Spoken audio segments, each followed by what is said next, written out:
Python's LRU_cache silently caches the same list object across calls, causing silent data corruption. You can trap this bug instantly with a one-line factory wrapper. Imports the least recently used caching decorator from the functools module to enable memoization of function results based on argument values. Defines a higher-order function named cache_with_default that accepts one parameter, factory, intended to be used for generating default values.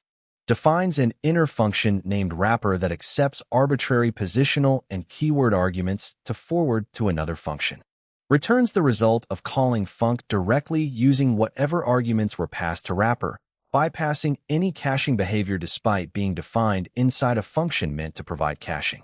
Returns the inner wrapper function as is, without applying any transformation based on the factory parameter or integrating with caching mechanisms.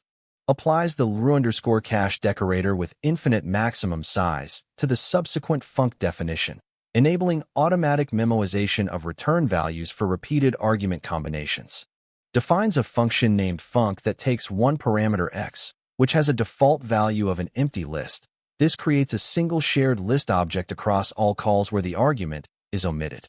Appends the integer 1 to the end of the x list object, modifying the shared default list instance in place when no explicit argument is provided.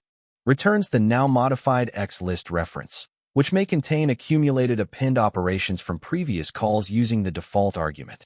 Invokes func without arguments, causing the Python interpreter to use its mutable default list x, append 1 to it, and cache this result under an empty argument tuple key.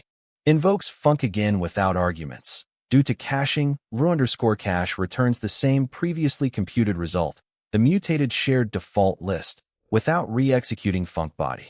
Never use mutable defaults with LRU_cache. Wrap them in a factory function instead.